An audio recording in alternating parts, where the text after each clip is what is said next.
présenter aujourd'hui est un extrait en fait, d'un ouvrage à paraître qui porte sur la manière dont se déploie le discours sur la génétique dans la fiction. Donc, je m'intéresse surtout à la fiction contemporaine sur ce plan-là, aux effets de la biotechnologie, aux modifications génétiques, aux craintes liées au clonage, le fantasme du clonage, le discours sur le post-humain, etc., leur impact dans la fiction. Mais en toute logique, je suis aussi remonté à la pré-génétique, c'est-à-dire à la manière dont on considérait scientifiquement la transmission avant la connaissance des travaux de Mendel, donc avant 1900, puisque les travaux de Mendel ont été publiés en 1866, mais ne seront vraiment connus que redécouverts, en fait, découverts même, pourrait-on dire, en 1900, simultanément par trois botanistes, le néerlandais Hugo de Vries, l'allemand Karl-Erik Correns et l'autrichien Erich von Stermarck.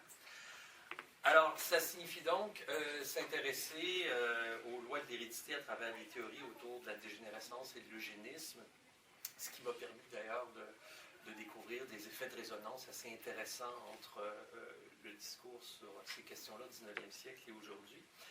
Alors, je vais en parler pour créer un cadre, mais je vais surtout m'arrêter à une œuvre qui est difficilement qualifiable d'un point de vue générique. C'est un livre de Pierre Roux qui s'intitule « Traité de la science de Dieu » et dont le titre complet est « Traité de la science de Dieu ou découverte des causes premières, ouvrage révélant le grand mystère de l'électricité et du magnétisme, celui de la pile omnipuissante et intarissable, et les lois éternelles de la physiologie générale et constituant la galvanoplastique daguerrienne universelle. » Alors, Pierre Roux, le titre déjà en donne une indication, est un fou littéraire au sens où Raymond Queneau définit l'expression dans son roman Les enfants du Limon. Donc, je rappelle que pour Queneau, un fou littéraire doit avoir déjà publié, ce qui est la preuve qu'il a conservé suffisamment d'adaptation sociale pour ne pas se faire interner. Et ces théories doivent s'éloigner, je cite encore, de toutes celles professées par la société dans laquelle il vit, soit par cette société dans son ensemble, soit par les différents groupes, même minimes, qui la composent. Ce qui signifie que le fou littéraire n'a ni maître ni disciple. Alors l'avantage, c'est que vous n'avez pas lu Pierre Roux. Je suis très surpris. Après m'avoir entendu, vous n'aurez absolument pas envie de le lire, mais je l'aurai lu pour vous. Donc ça sera fait, vous pourrez dire que vous connaissez Pierre Roux. Si j'en parle, c'est que Pierre Roux m'apparaît comme un symptôme très intéressant d'une conception de l'hérédité qui s'est développée au 19e siècle, où la science sur ce plan est très largement travestie par l'idéologie. Et je dirais que Roux, dans sa folie par rapport aux scientifiques, on pourrait dire, aux scientifiques de son temps, on pourrait dire que c'est un homme sans inhibition. C'est-à-dire que ce que les scientifiques essaient de cacher sous une rhétorique vaguement civilisée, Roux, lui, n'a aucun problème à y aller à fond la caisse dans les attaques sur les pauvres, les sales, les dégénérés, etc., etc. Alors, c'est un livre qu'on peut lire comme un texte de fiction, si on veut bien entendre par là qu'il y a un déplacement du discours d'une époque qui met en relief par des effets rhétoriques singuliers et une imagination débordante les questionnements qu'elle soulève. Et de ce point de vue, mais là c'est un effet de lecture particulier de ma part, je dirais qu'on peut considérer ce texte-là comme une critique assez forte à sa manière d'une bonne part du discours scientifique sur ce qu'on nomme pas encore la génétique. Alors disons-le autrement, en 1802, Lamarck va créer le néologisme biologie, bio-logos, un discours, une parole, un raisonnement sur les vivants. Et tout au long du 19e siècle qui commence, on ne cessera pas de discourir, en effet, sur le vivant, sur les mécanismes qui en permettent le développement et la transmission. Les excès langagiers ne manquent pas à l'aune de nos connaissances. Il y a beaucoup de propos qui apparaissent ahurissants pour le lecteur contemporain. Mais à mon avis, il n'y a rien, mais absolument rien, qui atteint le niveau hyperbolique et délirant de Pierre Roux. Alors, situons un peu le contexte, donc le contexte discursif dans lequel Roux va publier son livre. À tout à l'heure, je vais commencer par Francis Galton. Francis Galton, qui est un grand esprit scientifique de son temps, un grand mathématicien, qui est reconnu d'abord pour ses travaux novateurs sur la statistique, mais qui est aussi l'inventeur du sac de couchage, qui a un intérêt pour la météorologie qui a été constant, c'est lui qui crée le terme anticyclone, qui a joué un rôle décisif dans l'étude des empreintes digitales, qui est un explorateur, qui est un géographe, Et pourtant, on le cantonne généralement à son rôle dans le développement de l'eugénisme, terme qu'il crée et dont il donne la définition suivante. Science de l'amélioration de la race qui ne se borne nullement aux questions d'union judicieuse, mais qui, particulièrement dans le cas de l'homme, s'occupe de toutes les influences susceptibles de donner aux races les mieux douées un plus grand nombre de chances de prévaloir sur les races moins bonnes. Alors, l'eugénisme, c'est un phénomène de résistance. Il faut éviter les mélanges qui appauvriraient le sang des êtres supérieurs. Et pourtant, en fait, quand Galton définit cette science, on pourrait dire d'une certaine façon que l'esprit de la chose est entendu pour plusieurs depuis longtemps.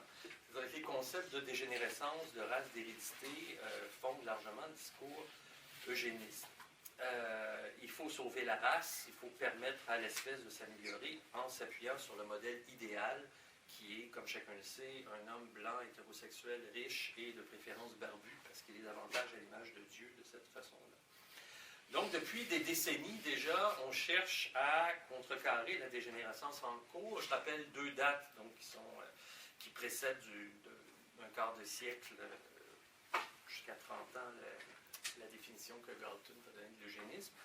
1855, c'est l'année où Joseph Gobineau va publier Essai sur l'inégalité des races humaines, qui est un des fondements de la théorie du racisme. Et en 1857 est publié par le docteur Bénédicte Augustin Morel le Traité des dégénérescences physiques, intellectuelles et morales de l'espèce humaine et des causes qui produisent ces variétés maladives. Alors, c'est un livre qui compte 700 pages, qui fait le point sur la dégénérescence, et on pourrait dire que par le succès de son livre, il lance le mot. C'est ce que dit Anne Carroll dans son ouvrage « Histoire de l'eugénisme en France ». Elle écrit « Sous ce mot, Morel met un scénario. Scénario saisissant de l'accumulation des tares à laquelle l'hérédité confère une progression géométrique, scénario dont la fascination va s'exercer bien au-delà de la médecine mentale. » Alors, le livre paraît en 1857, c'est aussi en 1957 que va paraître Traité de la science de Dieu de Pierrot, et accessoirement, c'est aussi l'année où paraissent Madame Bovary et les fleurs du mal, alors c'est quand même une assez grosse année. Donc, le concept de dégénérescence, il vient du discours médical, mais il va en déborder tout au long du 19e siècle, et sans surprise, on va découvrir dans ce discours une profonde nostalgie. Bien sûr, avant c'était mieux. Maintenant, les nations déclinent, le sang s'appauvrit, la race tombe en déliquescence, ça va très très mal. Alors, les théories de la dégénérescence puis de l'eugénisme qui va suivre se développent sur un fond de crainte des élites économiques qui est lié à la décadence de la civilisation. On vous rappelle des choses que tout le monde sait. Industrialisation, urbanisation rapide, il y a une prolétarisation des classes paysannes, concentration de la population dans les villes qui fait que la ville devient un lieu de débauche, de criminalité, de maladie. La tuberculose, la syphilis, l'alcoolisme encerclent la bourgeoisie, les tares prolifèrent, les monstruosités sont omniprésentes, les crétins, les tuberculeux, les ivrognes copulent comme des bêtes, la natalité se développe chez les pauvres, qui en plus s'organisent à travers des mouvements ouvriers, et cette natalité baisse chez l'élite. Ça va vraiment très très mal. Donc, le mot eugénisme a canalisé cette peur-là, et Galton est une des figures dominantes, si on veut, d'un phénomène qui est très large. Bon, je ne veux pas m'arrêter là-dessus, c'est pas vraiment le sujet de mon propos aujourd'hui, mais je veux quand même rappeler brièvement que l'eugénisme, ceci dit, on l'associe très rapidement au nazisme. Le nazisme étant une sorte d'hyperbole de l'eugénisme, son mouvement le plus complet, horrible. En fait, au tournant des 19e et 20e siècles, c'est un mot qui a un sens quand même beaucoup plus polysémique que ce qu'on pense. Il y a aussi un eugénisme de gauche, c'est-à-dire qu'améliorer la race, ça veut dire aussi, pour certains mouvements, s'attaquer au travail des enfants, parce que c'est mauvais pour leur développement, faire en sorte que les femmes puissent se reposer avant et après l'accouchement pour leur santé et celle de l'enfant. Il y a même des mouvements où on retrouve des gens comme le généticien américain Herman Muller, Georges Bernard Shaw, Aldous Huxley, qui vont défendre au nom de l'eugénisme une vie sexuelle absolument libre pour les femmes, parce que c'est très bon pour leur santé. Alors tout ça se fait au nom de l'eugénisme, qui est donc un terme qui peut aussi renvoyer à une forme de justice sociale, c'est améliorer la santé de la population. Alors c'est pas un mouvement monolithique comme on le pense souvent, mais évidemment le pôle dominant c'est quand même celui d'une bourgeoisie assez frileuse. Alors, le 19e siècle, évidemment, ne connaissait pas les phénomènes de transmission génétique comme on les connaît maintenant. On pose des hypothèses qui peuvent paraître aujourd'hui aberrantes. Et les débats autour de Mendel vont avoir lieu à partir de 1900, sont assez intéressants parce qu'ils vont opposer très très vite les eugénistes historiques aux biologistes. En particulier, les deux mouvements sont présentés par deux chercheurs. Karl Pearson, un mathématicien anglais qui est un grand ami de Galton, ce sera son premier biographe, c'est aussi un eugéniste et un antisémite notoire. Et de l'autre côté, William Bateson, qui est biologiste, qui pour l'anecdote est le père de l'anthropologue Gregory Bateson, qu'il a appelé Gregory en honneur de Gregor Mendel.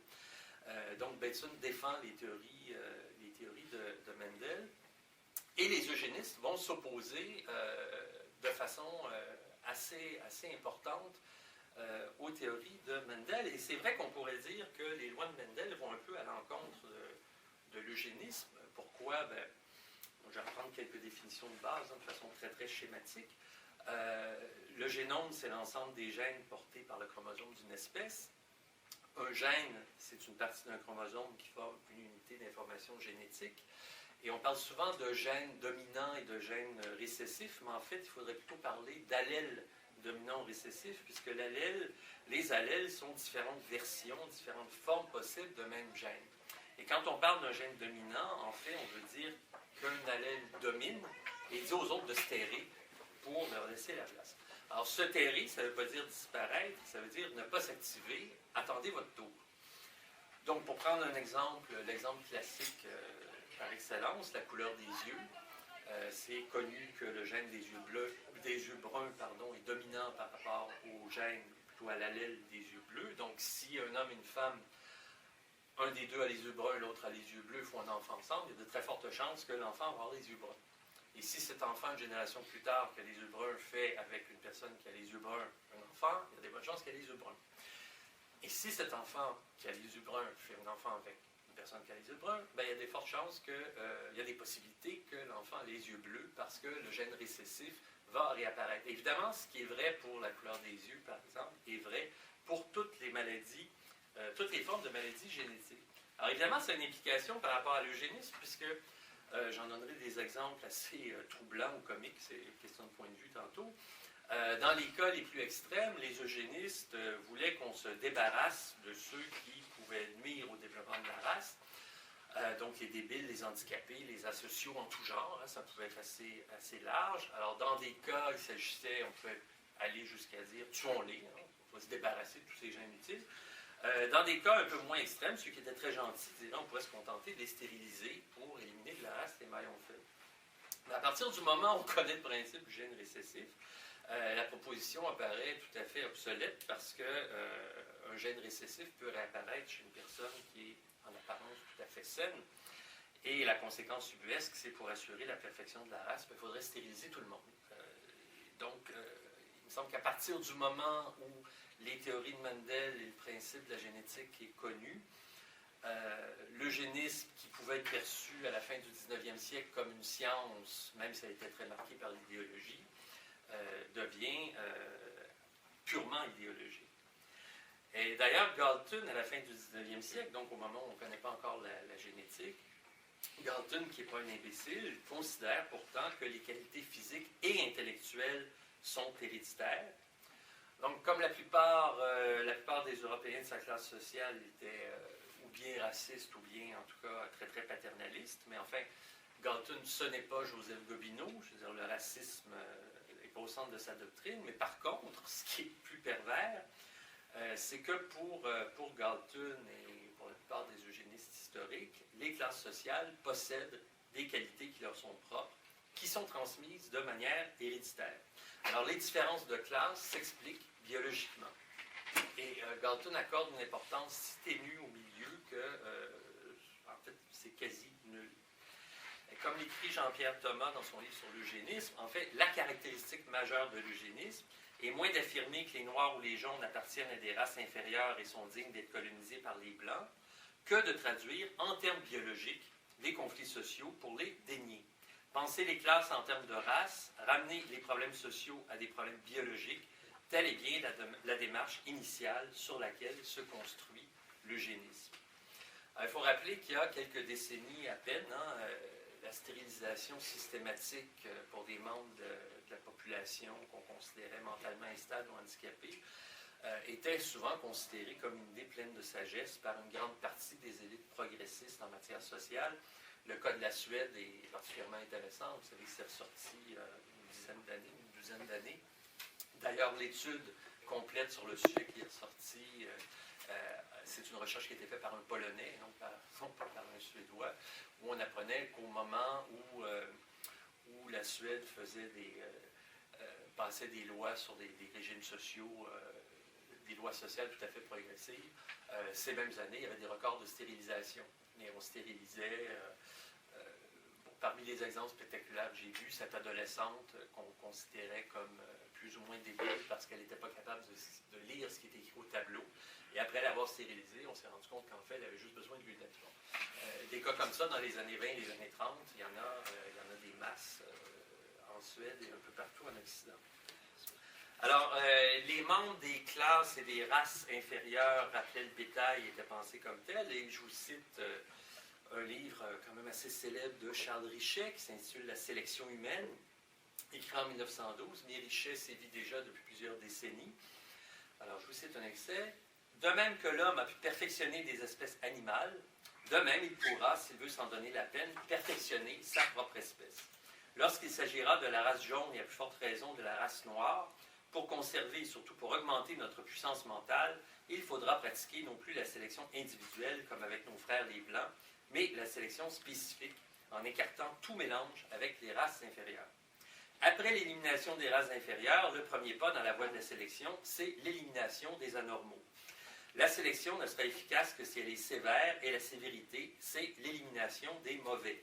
Or, les mauvais ne vont pas disparaître de leur plein gré. Il faudra donc une autorité pour les éliminer de la société humaine. Charles Richet, c'est pas n'importe qui. Il remporte en 1913 le prix Nobel de physiologie pour ses recherches sur l'anaphylexie. C'est un médecin réputé, les membres de l'Académie de médecine. C'est pas un marginal, c'est un mondain qui fréquente le salon de la comtesse de Noailles, qui écrit des textes pour Sarah Bernard. Donc, le discours de Richet, c'est un discours qui est un peu limite, même à l'époque, mais c'est un discours qui porte, à cause de la réputation de son auteur, et qui est révélateur aussi des propos tenus au tournant du siècle, de manière parfois moins hyperbolique, mais tout aussi convaincue. Alors, on pourrait dire que de la naissance de Charles Richet en 1850 jusqu'à la mort en 1944 d'Alexis Carrel, qui lui aussi va remporter le prix Nobel de physiologie en 1912, et qui va être très très près des nazis, il y a un siècle qui voit le concept de dégénérescence prendre son envol et puis s'écraser sur les barbelés des camps nazis. Mais au début du siècle et à la fin du 19e siècle, on n'en est pas encore là, le flou du concept de dégénérescence, l'ampleur de la définition qu'on donne à l'eugénisme permet de projeter des fantasmes, des frustrations assez délirantes. Alors, je pourrais en citer beaucoup, mais c'est un de mes préférés qui est le docteur Binet-Sanglé, qui est aussi psychologue, je tiens à le préciser, de profession, qui publie en 1918 un livre intitulé « Le Haras humain », ça ne s'invente pas, et qui rêve de réunir pour régénérer la race des hommes musclés, poilus, barbus, à gros testicules, à scrotum ferme, à sperme épais, et des femmes hanchues et tétonnières. Alors, je vous cite un autre passage du même livre. Les alcooliques sèment à pleine vésicule les enfants du samedi, de la Noël et du 14 juillet, de dégénérés redoutables, graines d'infirmes, de petits ziques, de bandits, d'anarchistes et de religieux. Alors, c'est quand même assez large. Alors, il résulte de ce tableau très rapidement brossé qu'il y a un processus à la fois de mise à l'écart et de normalisation, et dans la fiction, selon les cas auxquels on appuie le discours médical, dans Charlot s'amuse, par exemple, ou alors on le détourne ou on le ridiculise, par exemple, dans Tribula Bonhomet de Villiers-Delada. Et, bon, le détournement qu'on fait de ce discours est d'autant plus vaste que, selon la force du délire de certains, la question de la dégénérescence touche à la fois l'individu, la société, la race, voire l'espèce. Le spectre des dégénérés varie à l'infini, et pour vous donner quelques exemples, ça peut inclure, selon la folie de ceux qui en parlent, bon, les cas les plus spectaculaires de tare à stigmatiser et de procréateurs à rejeter, ben, vous avez les diabétiques et les gros mangeurs inactifs, les trop grands et les trop petits, les souffreteux et les onanistes, les paresseux et les épileptiques. En fait, c'est à peu près infini. En fait. Chez certains auteurs, tous les gens qui ne peuvent pas supporter méritent d'être éliminés comme ils sont dégénérés. C'est pas plus compliqué que ça. Alors, au nom de l'objectivité scientifique, on stigmatise beaucoup d'individus qui refusent les normes imposées par la société, voire des classes sociales au complet. Alors, évidemment, il y a toutes sortes de discours. Je pense par exemple au discours sur la masturbation qui va tout à fait de ce côté-là, ou du pacifique à l'oral. En fait, tous les hygiénistes, les médecins vont expliquer que la masturbation rend fou. Le docteur Debourges, en 1860, ça, je pense que j'ai pris ça du livre de Marc, Le curé de Faisandé, écrit que cette pratique abominable a mis à mort plus d'individus que l'ont fait les plus grandes guerres jointes aux épidémies depuis la peste. Je vous rappelle quand même que la peste au 14e siècle a tué le tiers de l'Europe. C'est impressionnant. Alors, c'est un vice funeste qui dégrade les corps, mais, et c'est ce qu'on retrouve systématiquement dans les textes, c'est que ça touche aussi les esprits et la destruction, donc rejoint dans le texte des médecins ce qui cimente la société. C'est la famille et la patrie qui sont touchés par ce fléau. Et c'est bien sûr aussi à une époque où les mouvements ouvriers se développent, où la misère inquiète et menace dans les villes. Georges Vigarello, dans Le propre et le sale, écrit « La propreté du pauvre serait le gage de sa moralité. Il s'agit donc de chasser leurs vices supposés, latents ou visibles, en modifiant leur pratique du corps. » Alors, sous l'obsession maniaque de la masturbation, il y a aussi la crainte du pauvre. On pourrait dire la même chose pour une bonne partie du discours sur la dégénérescence et l'eugénisme. Alors, voilà un peu le cadre général dans lequel Pierre Roux va écrire son livre. Pierre Roux, à ma connaissance, j'ai fait des recherches, on ne sait rien de lui. Tout ce qu'on connaît, c'est les traces qu'il en a laissées lui-même dans son livre. Dans la liste des ouvrages du même auteur, il annonce 15 titres, mais à ma connaissance, il y en a un seul autre qui a été publié en 1850, qui s'intitulait « Hygiène pure et nouvelle ». Alors, en admettant qu'on peut se fier sur ces déclarations qu'il fait dans son livre, Pierre Roux était commerçant à Genève. Le 20 novembre 1842, il y a une révélation. Alors, il est assis sur la chaise percée, et puis la porte entrouverte d'une grande armoire qui, soudainement, laisse passer une lumière sublime marquée par des apparitions de nombreux éclairs. Et il entend en lui une voix divine qui lui dit, non pas va chasser les Anglois hors de France, mais va-t'en à Paris et abandonne ton commerce et découvre la vérité. Alors, il part donc à Paris, il fait toute une série d'expériences, manifestement d'abord sur lui, et il publie en 1857 Traité de la science de Dieu, un livre de 482 pages qui contient une préface de 179 pages et se termine avec 25 pages d'observations préliminaires. C'est quand même quelque chose d'assez formidable. Pierre Roux convoque de très nombreuses disciplines scientifiques. Hein. C'est clair que c'est quelqu'un qui a lu énormément, donc il va citer Volta, Maxwell, Ampère, Galvani, en passant par Arago, Faraday. Il cite de nombreux scientifiques célèbres oubliés, ce qui lui permet de s'inscrire dans une filiation institutionnellement reconnue. Et ses travaux portent d'abord sur l'électricité. Alors, il affirme avoir découvert un procédé pour créer une pile omnipuissante et intarissable. Mais malgré la prédominance de la physique et de la chimie, c'est vraiment la physiologie et la dégénérescence qui forment le noyau de son livre. Et après le nom de Dieu, ce sont les mots pureté et hygiène qui reviennent le plus fréquemment dans son livre. Alors là où la rhétorique des médecins et des différents chercheurs tend à donner un vernis d'objectivité scientifique à leur thèse, le délire anthropique de Roux, lui, fait sauter toutes les barrières du savoir-vivre. Je vais essayer de vous résumer grossièrement, c'est un complexe travail de synthèse, l'essentiel du propos de Roux, avant de m'arrêter sur ce qui le rapproche de personnalités plus sérieuses.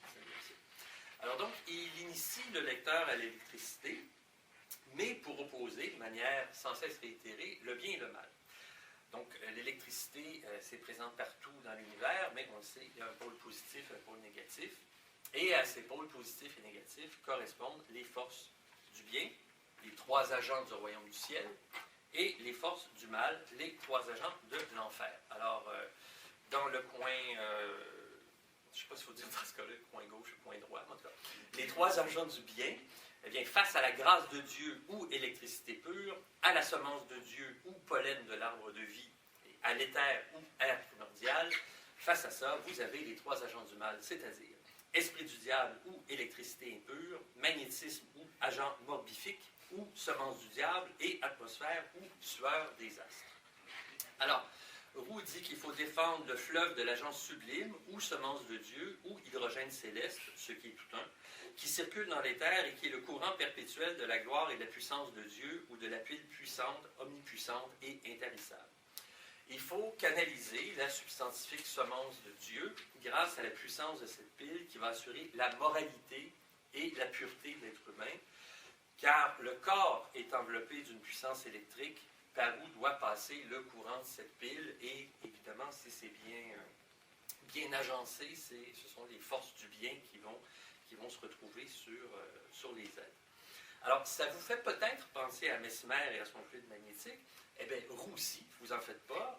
Roux, c'est un commerçant, il a le sens de la concurrence, et c'est sans doute pour ça que, justement, il va s'acharner sur Mesmer à quelques reprises, en écrivant, par exemple, toute la science des magnétiseurs somnambules et toute la boutique de l'enfer mesmérien n'est qu'une imposture et une forfanterie impudique inventée par les impudiques. Alors, aussi bien s'en prendre frontalement à un concurrent qui est arrivé un peu plus tôt sur le terrain des pseudosciences. Donc, on se débarrasse de Mesmer et on défend notre produit. Alors, donc, le magnétisme animal a trop de points communs avec le projet de Roux pour faire semblant de l'ignorer. Mais lui, il va proposer autre chose, donc cette pile omnipuissante, qu'on peut redécouvrir au 19e siècle, car le 19e siècle, c'est le siècle de la presse, de la vapeur, de l'électricité, tout s'élance vers l'avenir. Donc, Roux est aussi un homme de progrès. Le genre humain a perdu l'Éden, il doit le reconquérir par la science et l'amour. En un mot, c'est la transfiguration du monde social par l'Évangile. Perdu dans les hauteurs mystiques où il fait appel à toutes les religions, parce que le christianisme n'est qu'une religion parmi d'autres, Roux, en même temps, sait garder les pieds sur terre. Il va dire, en résumé, la pile électrique que nous voulons construire et qui est un pendant de la télégraphie électrique et qui doit changer la face de la Terre, est une œuvre gigantesque qui réclame l'aide puissante du gouvernement. Quand même, l'idée des subventions est complètement fou. Ici, vous trouvez son profil. Donc, son délire est révélateur d'une sorte d'inconscient, je dirais, des chercheurs positivistes. Avec lui, ça parle. Ça parle sans filtre aucun. L'hygiène, c'est le fondement de la science de Dieu. C'est l'essence de la pureté nécessaire à l'intégration d'une électricité positive. Alors, il faut vraiment concevoir sa pile comme un phénomène de civilisation. Je le cite. La civilisation, c'est l'hygiène pure. Et l'hygiène produit le perfectionnement de la matière. Car la seule différence qui existe entre l'homme impur, ou brut, ou le pauvre, ou l'homme de bas aloi, de la lie du peuple, et l'homme intelligent et élevé, c'est que les 7 sens de ce premier sont comme nuls, tandis qu'ils sont à l'état orphéique ou d'extase chez l'homme élevé. Et cette différence est causée par la civilisation, c'est-à-dire par la propreté de l'homme intelligent, qui produit le développement du système nerveux. L'étrangeté, je dirais, du système de Roux, si on peut parler d'un système, c'est qu'il fonctionne de façon continuellement manichéenne, le bien et le mal, tout ça, et en même temps, il confond toujours tout. Alors, au milieu de ces réflexions qui opposent force du bien, force du mal, semence de Dieu, semence du diable, électricité pure, magnétisme, s'engouffre toute une série de réflexions plus ou moins confuses et plutôt plus que moins, sur l'hygiène, la dégénérescence, la physiologie, la pasteurisation et la génétique avant l'heure, la masturbation, le syphilis, le coït, la supériorité naturelle des bourgeoisies françaises et anglaises sur l'aristocratie décadente et le prolétariat, plus la défense du capitalisme comme source de pureté absolue. Alors, le pire, c'est que, malgré le chaos de son discours, ses propos échevelés finissent par faire sens. Et là, je ne sais pas si ça fait vraiment sens ou c'est moi qui finis par être habité par le texte de Roux. Mais lire un texte comme ça fait en sorte, en fait, qu'on ne sait plus exactement où on en est. Mais ce qui est sûr, c'est qu'il radicalise sur le plan à la fois rhétorique et sémantique des propos qui se veulent rationnels des contempteurs de la dégénérescence. Parce que la science de Roux, elle a beau s'appuyer sur les grands textes religieux et mythologiques, il reste qu'il colle toujours au corps, il colle au corps à ses miasmes, aux odeurs, donc à un état de dégénérescence auquel il importe d'échapper, et c'est toujours à ça qu'il revient. Alors personne n'a lu Roux, mais beaucoup ont lu Morel, et bon, c'est une référence sur la dégénérescence, et on peut comparer avec les premières pages du très sérieux traité du médecin Morel, où on n'est finalement pas très loin dans la folie des propos tenus par Roux, même si c'est beaucoup plus pondéré. On voit ici comment Morel introduit son sujet sur la dégénérescence. Bon, d'abord, pour lui, ça va de soi que l'homme n'est pas le produit du hasard. Il va s'appuyer sur la Genèse et il parle d'hypothèse suivante, hypothèse qui admet la dégradation originelle de la nature humaine, agissant seule ou avec le concours de circonstances extérieures, des institutions sociales et de toutes les influences occasionnelles analogues. La difficile question des dégénérescences dans l'espèce humaine doit être étudiée à sa source et poursuivie scientifiquement dans l'examen des conditions nouvelles que dut créer à l'homme le grand événement de sa chute originelle. Les dégénérescences ne peuvent donc être que le résultat d'une influence morbide, soit de l'ordre physique, soit de l'ordre moral, et comme tous les états maladifs, elles ont leurs caractères spéciaux et leurs caractères généraux. Alors, la dégénérescence est le résultat d'une déviation maladive de l'espèce, et, là je recite encore Morel, celui qui emporte le germe devient de plus en plus incapable de remplir sa fonction d'humanité, et le progrès intellectuel déjà enrayé dans sa personne se trouve encore menacé dans celle de ses descendants. Le dégénéré ne peut revenir à un état normal, et il devient non seulement incapable de former dans l'humanité la chaîne de transmissibilité d'un progrès, mais il est encore l'obstacle le plus grand à ce progrès par son contact avec la partie saine de la population. Alors, de Roux à Morel, il y a des passages qui semblent quand même assez évidents. Explication de l'évolution de la dégénérescence à partir de la Bible, lien entre les désordres physiques et moraux, exclusion du marginal de l'humanité, le spectre des modes de dégénérescence est très, très large, association entre biologie humaine et progrès. Ce sont des positions qu'on retrouve donc en même temps chez Roux. Mais à l'époque où la génétique est inconnue, à quoi tient la dégénérescence? Bien, évidemment, la compréhension du phénomène est assez floue. Les positions idéologiques viennent compenser ce que la science ne peut pas démontrer, et on trouve tous les désordres qui nous arrangent. Face à la pudeur bourgeoise devant la masturbation, le développement de la syphilis, on trouve la promiscuité des pauvres et la sauvagerie du prolétariat qui serait le symptôme bien responsable de tout ça. Et comme Roux oppose le bien et le mal, le monde médical et politique à sa remorque, va opposer l'hygiène et la saleté, et ça va tout à fait se rejoindre, comme écrit Alain Corbin dans Le miasme et la jonquille. Il s'agit de guider la physiologie de l'ordre social. Georges Vigarello ajoute à propos de l'hygiène qu'au 19e siècle, l'hygiène, ce n'est plus l'adjectif qualifiant la santé, mais l'ensemble des dispositifs et des savoirs favorisant son entretien. C'est une discipline particulière au sein de la médecine. Avec ce titre, un champ s'est brusquement spécialisé. Il s'agit de souligner ses liens avec la physiologie, la chimie, l'histoire naturelle. Et c'est un succès qui n'est pas purement académique. Autour de 1845, vont se multiplier les hygiènes des familles ou hygiènes populaires.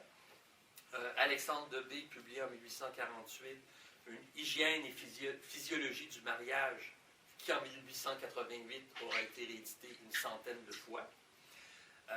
Anne Carroll écrit « Il ne s'agit ni plus ni moins que de se servir du mariage hygiéniquement pour lutter contre les maladies héréditaires. » Il y a même le médecin Pierre Garnier qui va écrire un livre sur l'hygiène de la copulation, ce qui va ressembler à une sorte de Kamasutra à l'envers, j'imagine, quelque chose d'approchant. Alors, il se développe vraiment ce que, pour reprendre la belle expression, à mon avis, de Vigarello, une pastorale de la misère, où il s'agit de défendre une propreté conquérante, où lentement et confusément viendrait voisiner l'ordre et la vertu. Au milieu du siècle, les travaux du Conseil de salubrité publique de la Seine énoncent un peuple ami de la propreté, l'est bientôt de l'ordre et de la discipline. Alors, malgré ce paternalisme martial, la peur du pauvre qui est associée à la saleté, la promiscuité, le désordre sexuel reste très présente. Je cite encore une fois Vigarello. Bien des réformateurs caressent le projet d'évacuer tout à la fois l'ordure et le vagabond, les puanteurs de l'immondice et l'infection sociale. Alors, la malpropreté, pourvoyeuse de vices, annonce vermine et licence, délinquance et révolte, et c'est exactement là que se situe Roux, qui lui se gêne pas pour fustiger un des modèles de saleté qu'est le pauvre. Il écrit « Il n'y a aucune civilisation possible aussi longtemps qu'il existera un seul chiffonnier. Les chiffonniers font rentrer dans le commerce tous les ferments et les poisons les plus dangereux de la société qui sont introduits dans les injections par la contagion. » Alors vous, c'est un peu l'anti-Baudelaire, si vous voulez. Alors, le chiffonnier ici cristallise l'image de la promiscuité et le dégoût qui est provoqué par les classes populaires. Face à ça, Roux se moque des propos civilisés d'une bourgeoisie craintive, va écrire, il ne faut pas être plus clair que ça, « La misère est une punition de Dieu. Les miséreux sont presque tous des ivrognes, des lâches, des paresseux, des gens de désordre et le plus souvent même des impudiques. » Alors, j'insiste, la diatribe sur le fond n'est pas tellement plus délirante que les propos tenus par le nobelisé Charles Richet, dont je vous lis un autre extrait de La sélection humaine. En proposant la suppression des anormaux, je vais assurément heurter la sensiblerie de notre époque. On va me traiter de monstre parce que je préfère les enfants sains aux enfants tarés et que je ne vois aucune nécessité sociale à conserver ces enfants tarés. Alors, chez Roux, évidemment, la dimension biblique et cosmique de son discours vient complexifier un peu les prétentions scientifiques. À ma connaissance, Roux n'utilise jamais le mot hérédité. Et pourtant, en même temps, quand il parle de magnétisme ou d'atmosphère impure, des excrétions qui viennent, je le cite, des excréments, la sueur, la saleté et la manipulation humaine provenant de son fer et de son inconduite, on peut lier ça clairement à la dégénérescence de l'homme et à son hérédité. L'abjection que Roux voit chez les individus inférieurs rejoint tout à fait l'esprit de son temps sur l'hérédité. Alain Corbin écrit « La puanteur du pauvre s'identifie à la déchéance héréditaire. C'est ce qu'on sent, c'est le cas de le dire, tout au long du livre de Pierre Roux. » Donc, dans ce contexte, ce n'est pas étonnant que Roux situe dans la liste des poisons des matières impures, je cite, les êtres du bas de l'échelle, la pourriture, la fermentation, la crotte, ou encore toute matière infecte ou corrompue, le fumier, les mauvaises compagnies, les impies. Alors, ça continue comme ça sur une foule de sujets, sur la masturbation, notamment sur la syphilis, bien sûr, dont tout le monde parle à l'époque, où Roux écrit que la syphilis est synonyme de virus, poison, magnétisme, infection, puanteur, excrément, immondice, Satan, sang impur, etc. Ça dure une page. Donc, il y a tout ça. Et dans son combat entre l'ordre et le désordre, l'harmonie et la disharmonie, il existe donc des attitudes comme des individus qui sont cause de maux, comme d'autres qui défendent le bien.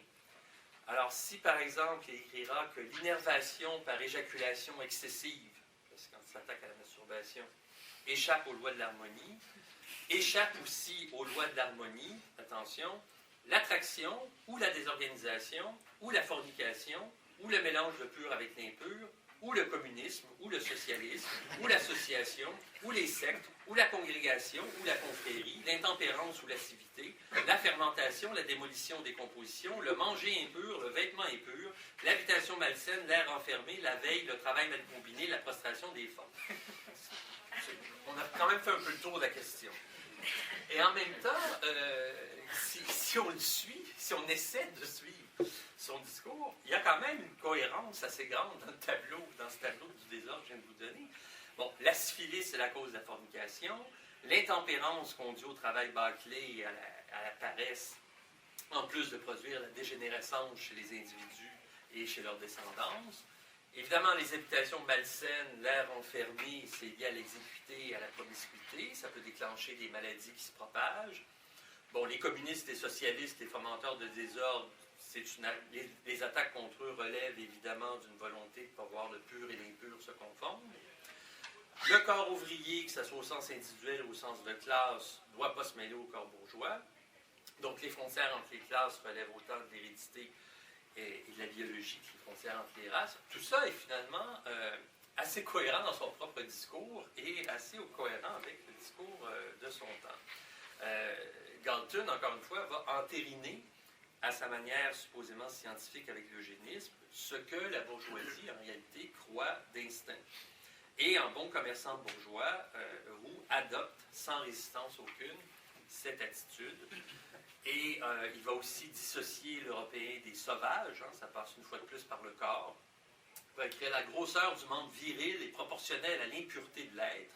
Cette grosseur augmente à mesure qu'on descend l'échelle des êtres ou l'échelle humaine, ou en allant du nord au midi.